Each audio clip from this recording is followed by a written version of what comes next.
प्रणाम। जय हो जय हो। राधे राधे। जय श्रीमन नारायण। इंद्र यज्ञ निवारण। श्री सुखदेव जी कहते हैं, परीक्षित, भगवान श्री कृष्ण बलराम जी के साथ वृंदावन में रहकर अनेकों प्रकार की लीलाएं कर रहे थे। उन्होंने एक दिन देखा कि वहाँ के सब गोप इंद्र यज्ञ करने की तैयारी कर रहे हैं। भगवान श्री कृष्ण सबके अंतर्यामी और सर्वज्ञ हैं। उनसे कोई बात छिपी नहीं थी।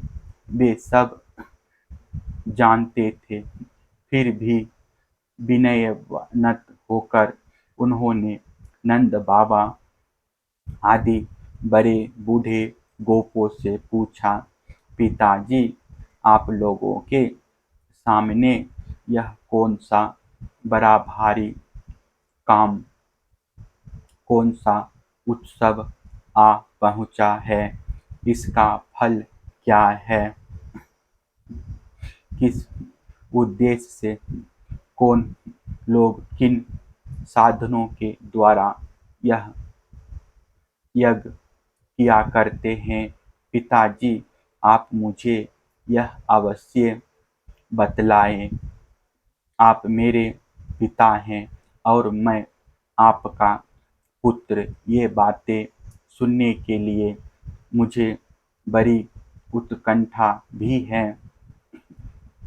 पिताजी, जो संत पुरुष सबको अपनी आत्मा मानते हैं, जिनकी दृष्टि में अपने और पराये का भेद नहीं है, जिनका ना कोई मित्र है ना शत्रु और ना उदासीन, उनके पास छिपाने की तो कोई बात होती ही नहीं।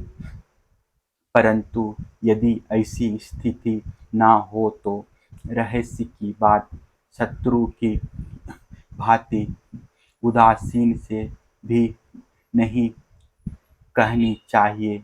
मित्र तो अपने समान ही कहा गया है, इसलिए उससे कोई बात छिपाई नहीं जाती। यह संसारी मनुष्य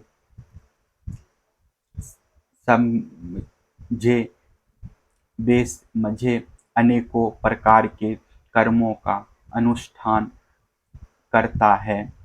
उनमें से समझ बूझ कर करने वाले पुरुषों के कर्म जैसे सफल होते हैं, वैसे बेसमझके नहीं।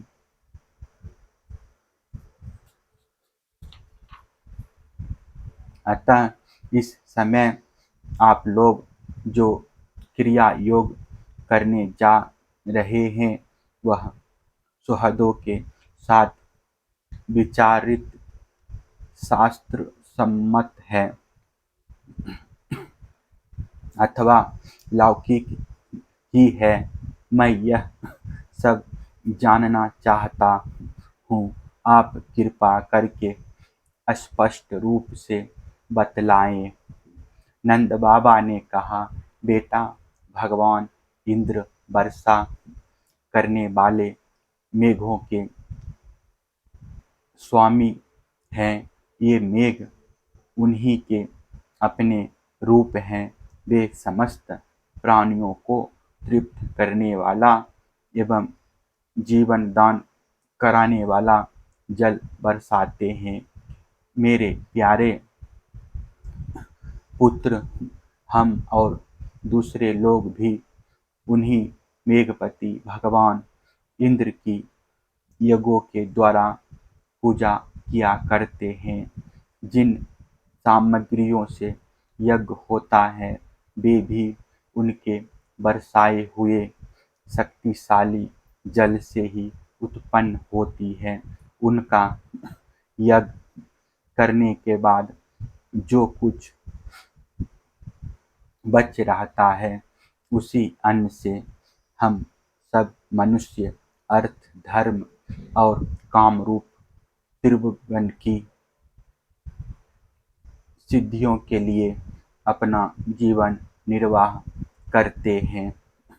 मनुष्य के खेती आदि प्रयत्नों के फल देने वाले इंद्र ही हैं। यह धर्म हमारी कुल परंपरा से चला आया है।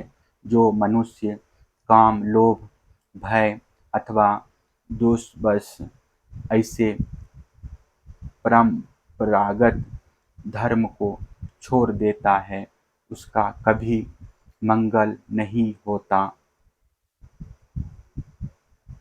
श्री सुखदेव जी कहते हैं, परीक्षित, ब्रह्मा, शंकर आदि के भी शासन करने वाले केशव भगवान ने नंद बाबा और दूसरे ब्रजवासियों की बात सुनकर इंद्र को क्रोध दिलाने के लिए अपने पिता नंद बाबा से कहा।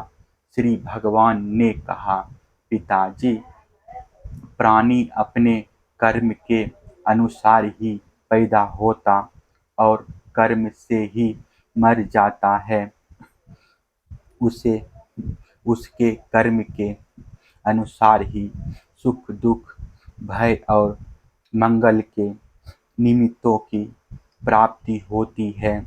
यदि कर्मों को ही सब कुछ ना मानकर उनसे भिन्न जीवों के कर्म का फल देने वाला ईश्वर माना भी जाए, तो वह कर्म करने वालों को ही उनके कर्म के अनुसार फल दे सकता है।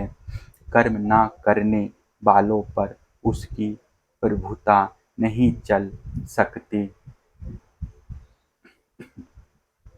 जब सभी प्राणी अपने अपने कर्मों का ही फल भोग रहे हैं, तब हमें इंद्र की क्या आवश्यकता है।